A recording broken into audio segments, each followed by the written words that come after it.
George, there's at least 70 different species, and probably more. But yes, as odd as it sounds, there are little green men. That's not the ones we usually see, though. We see the little gray ones. They're about 4.5 feet tall.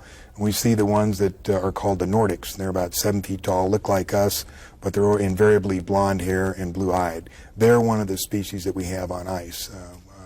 One of their crashes we recovered. Aliens and bad aliens and all kinds of ways and reasons for interacting with us. Genetic experiments, trying to, there's a misconception here. People think that our space brothers would bring us, good things and teach us how to get rid of all our diseases. And, if you stop and think about it, that may not be the best thing, because if you had a society without any disease and everybody starts living 150 years, that creates a lot of problems. So they would not meddle in that. They were carefully guided by representatives from MJ-12, who is this organization that is in charge of the cover-up, in order to get us ready for the release of the information that there are indeed aliens. And in both those movies, they used small little creatures and in order to get us ready for this release of information. Unfortunately, they're not so benevolent. So they made probably one of the most disastrous mistakes when E.T. was put out. At that time was before we discovered what I call the double cross or the grand deception. And they were trying to get us used to the benevolent little creatures, but that isn't the case. Well, the whole thing started in July 2nd, 1947. That was the first crash. July 6th is when they recovered it and sent it to Wright-Patterson Air Force Base. July 7th is when they held the press conference and told the people it was a weather balloon, which the press bought hook, line, and sinker. September of that year, President Truman established MJ-12, and the purpose of that was to study the saucers and cover up the existence of four from that particular crash. Yeah. They autopsied them. Dr. Detlef Bronk was the chief surgeon, so to speak. He was the one that named them EBEs. It stands for extraterrestrial biological entities. And we captured 3 live EBEs. They were numbered in their order of capture: EBE-1, EBE-2, and EBE. In different crashes. EBE-1 lived with an Air Force colonel between 1949 and 1952. The EBEs are kept in an electromagnetic facility called a YY-2. It was designed by a Dr. Eric Wang, who worked directly for Dr. Kissinger, who has been in this cover-up since the very beginning. The reason they had to create an electromagnetic facility is the fact that the EBEs are so advanced, they're at least 500 million years advanced from us, and probably more. They can move by thought, and they can also disappear, but they can't move by thought through electromagnetic facilities. So they built this facility. There was 2, one in Los Alamos, and one either at Edwards or up at the test site at Groom Lake. Now there's still one EBE still living, EBE-3, and there is a videotape that eventually is going to be released to the public, and it's an interview with him. As hard as that may sound, as hard as that may be to believe, there is a videotape of an interview with EBE-3. I haven't seen the tape, so I don't know. But on this trip I told you I took gathering all this information, a guy in Albuquerque handed me 25 secret CIA memos. And if anything can be humorous in all of this, one of these memos, in the body of the text, it said, "By the way, EBE-3 wants to see the ocean. We better make the arrangements or he'll disappear again." So while he couldn't get out of this facility, he could make himself disappear and cause him a lot of trouble. They have special environment, special air. It's my understanding they can only last about 20 minutes in there. I think we made a deal with them, and their ultimate, what they want to do is regenerate their own race. Now, apparently they've either had some kind of nuclear accident, or they're on the backside of a evolutionary genetic curve, and they're going downhill instead of uphill. In other words, in the autopsies, of which I have 2, we found out that their digestive system is atrophied. They can't eat through their mouth anymore. You know how they eat? Well, these cattle mutilations, they take the hormones and the enzymes from those cattle and they spread it on their skin, and their skin absorbs the nutrients and then excretes the waste back through their skin.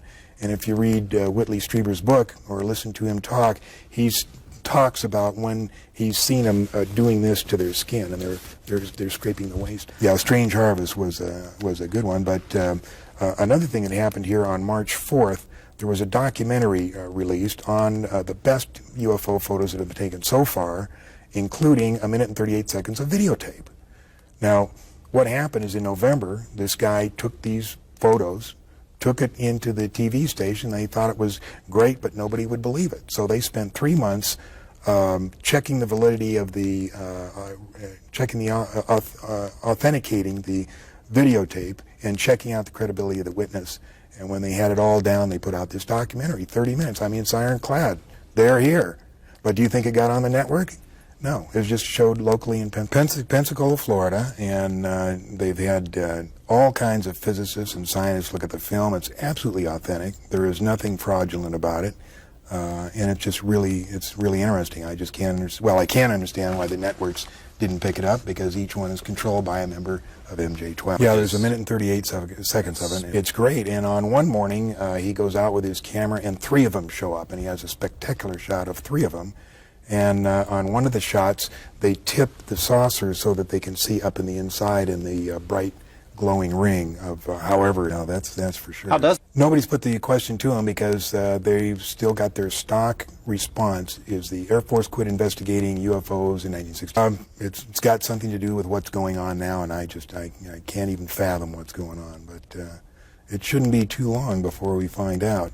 I'm going to tell you that a lot of Air Force pilots and planes have been, the pilots have been killed and the planes destroyed. The first one was the Thomas Mantell crash, January 7th, 1948. He was in a P-51 and he was chasing a flying saucer, ordered to chase one, and he got up to it and said, "Oh my God, it's huge," and that's the last thing they heard of him. 1948 was the second crash of a flying saucer near Aztec, New Mexico. 1950 was the third crash near Laredo, Texas, about 30 miles inside the Mexican border. 1952, we had 2 weekends in a row where the UFOs flew over the Capitol, Washington, D.C., buzzed the White House. Despite pictures and radar confirmations of the objects, the Air Force said it was a temperature inversion. Made all the newspapers, but it's been such a fantastic mental programming that we've been forced to forget this. It was in the papers. It was one of the most spectacular UFO events in history. 2 weekends in a row. They told the Air Force line it was temperature inversion, but they had pictures of them. And it was just said it was temperature inversion. The government established an intensive program of ridicule against anyone who said they saw flying saucers. And fear of ridicule was the foundation on which the cover-up was placed. Nobody likes to be ridiculed. And they built that fear into anybody so that nobody would talk about it. 1952, Eisenhower was elected. He was briefed by Hillenkotter. Eisenhower, being military, took steps to ensure that the secret was kept. Because of his military background, he made it more military-oriented than, say, a civilian president would have. And it's this, I think, that has let his actions let the real power of the executive office slip through the hands of the president into MJ12. He was briefed, and he set it up. And interesting thing, in late 53 or early 54, Eisenhower witnessed an alien demonstration of technology and power at Muroc Dry Lake, which is now called Edwards Air Force Base. Witnesses who were there. The president was there. There's an English guy. He passed away. He either passed away just recently, but before he did, he was the last living person who was present at that meeting. And he said that Eisenhower told the aliens that the world was not ready for him. And nothing happened until the first part of the 60s. Several more crashed in the 50s. In 1960, Kennedy was elected. Eisenhower was the last president to have a full briefing on the alien problem.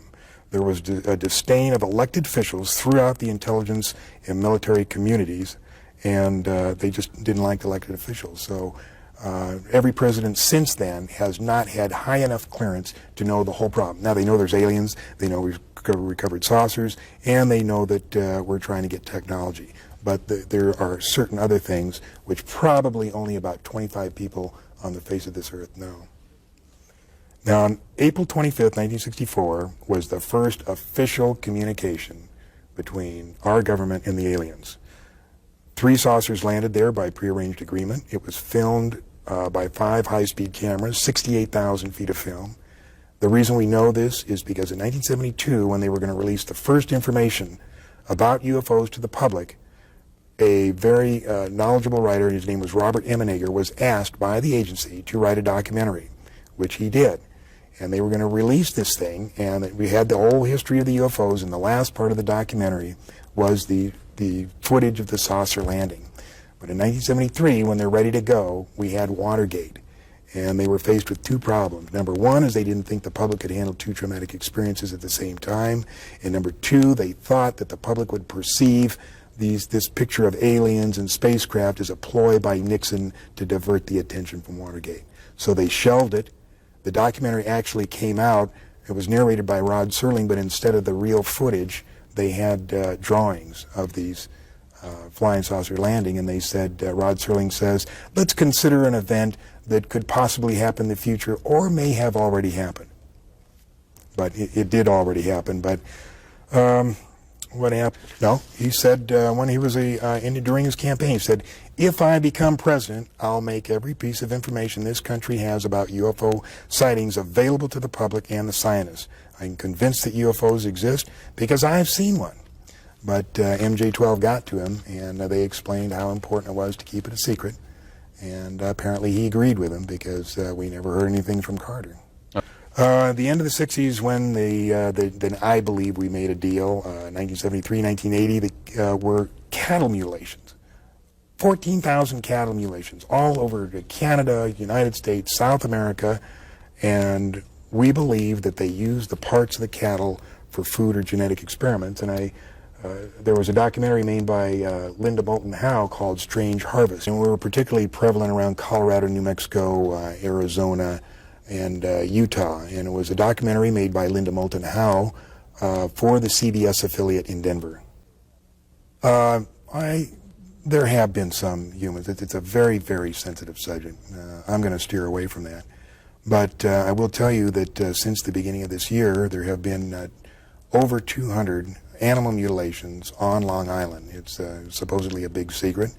I know that there's 4 major law enforcement investigators working in plain clothes. Yeah, Long Island, New York. We have an investigator working with us who's sending us videotape and keeping us informed of what's going on. So it still is a problem. What they're doing. Well, food or genetic experiments, take your choice.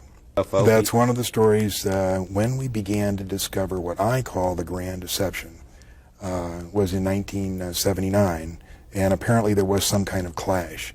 1983 is the date that I call that we finally recognized that we had made a disastrous mistake. And that's when MJ-12 realized that they were in deep, deep trouble. They had made a deal with these people, and it had not worked out, and now the question was what to do. There's really no way to get ready for it. The reason I think it's coming is because I have contacts within the government that tell me that they're bracing themselves for something, but they're not going to tell us about it. George, maybe the cover-up was in our best interest, maybe not. Maybe the government underestimated the intelligence of the American people and decided we just couldn't handle it. But let me tell you this, the truth is still the truth, and nothing can change that. Not the military, not the government, and not me.